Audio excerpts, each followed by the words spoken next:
The next area of expansion in the infinite game is the area of sexuality. I call this sexual intelligence and mastery. So many of you know this. The bulk of my career, especially early on, was really focused on working with people who were doing sexual behaviors outside of their value system, and some, kind of across the board. Many of you know I was a director of a sex addiction recovery clinic in Las Vegas, and we were the only one in Las Vegas. And so I've worked with all sorts of different types of sexuality and behaviors, and a lot of that was working with unwanted or underdeveloped or maybe even unhealthy sexuality. And so many people, their sexuality is influenced by pain or fear or insecurity, and it's hard for us to find information on this concept of healthy sexuality. And I'm not here to tell you that I have a definition of that. I'm not here to tell you that, like, this is healthy sex and this is unhealthy sex. What we are after here is knowing ourselves sexually and knowing our partner, so that sex is a meaningful part of life that works. For so many people, this is a source of massive pain or disconnection, and from my eyes, it's meant to be something positive, meant to be something good. And so there's two parts of this idea of expanding sexually. One is kind of that self-mastery piece. Does my sexuality rule me, or am I in charge of that? For some of you, this means, right, you're trying to keep certain behaviors out of your life, whether that's watching porn or masturbating or having an affair, or whatever the case is.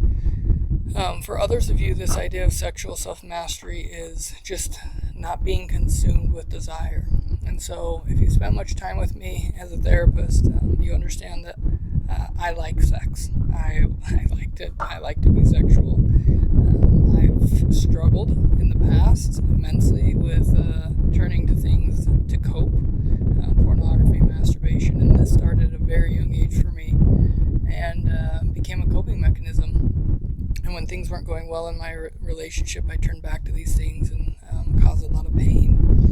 And so I've been working on and had failures and successes, but one of my primary goals is learning to master myself sexually and not be ruled by that. That doesn't mean I shut off my desire or I don't want it. I still would say I want it just as much as any time before. But it's two things, right? It's knowing how to have self-control, where it's like, okay, there's desire there, and it may or may not be available in my marriage, but how do I keep it where I want it to be, where it's not outside of that? And then the second part is this intelligence part of how do I understand how to create a meaningful sexual relationship with my spouse, with my partner, right? And so today, again, what we're doing in this introduction to the infinite game is some honesty, some self-reflection. Where am I? And so asking yourself first, where am I on self-mastery? Am I watching porn? Am I hiding it? Am I masturbating? Is there sexuality that is not in line with my values? How is my marriage? How is that sexual part of our relationship? Is it just an orgasm? Is it love making? Is it fulfilling? Do I know how to turn her on? Do I know how to stimulate her mind and connect emotionally, spiritually? Is that even important?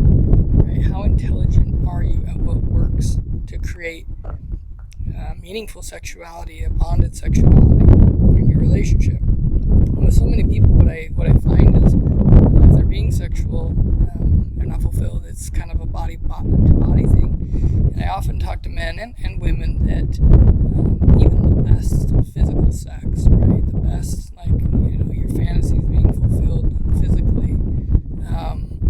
And you have this great emotional experience because of that. It doesn't necessarily mean you're emotionally connected.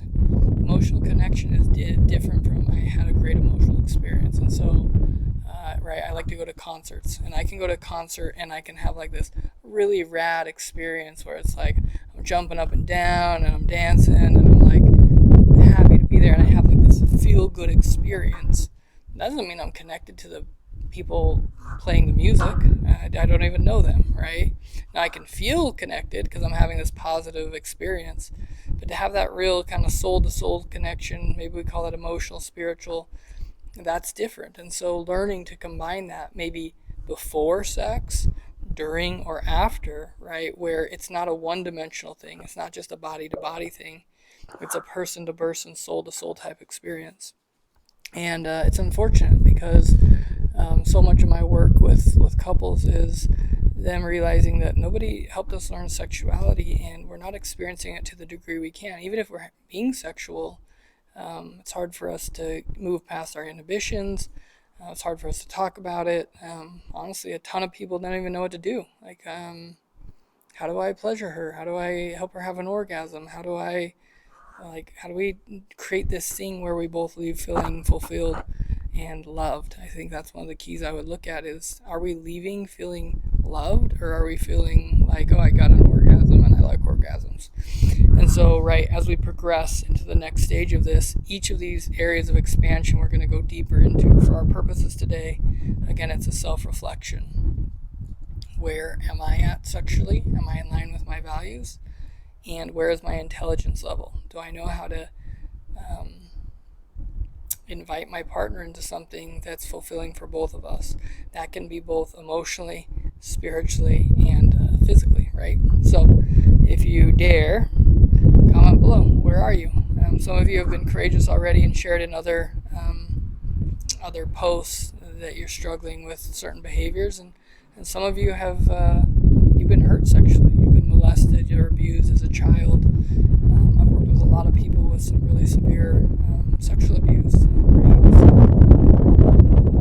and molestation, and we want those things to heal, because obviously those can affect other aspects of you, and obviously sexuality.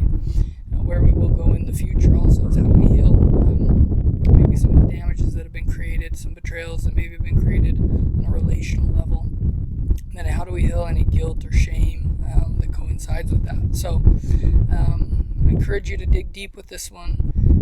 Sexuality is an important aspect of us, and for many of us, we tend to be ruled by our sexual desire, our sexuality, instead of being ruled by our purpose or our spirit, or however you want to word that, right? We know we get ruled by our emotions, and that's one of the things we're working on is, how do I be in charge of my emotions? How do I be in charge of my beliefs?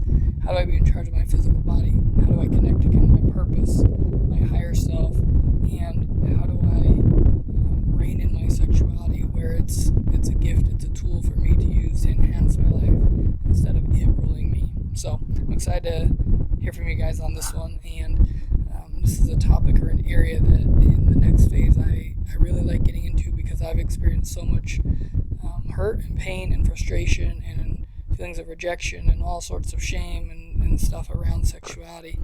And for many people, this area never gets healed. They just kind of accept a mediocre sexual relationship and often stay stuck repeating the same behaviors they've committed that they won't do. So we're going to go after this. Awesome. See you in the next video.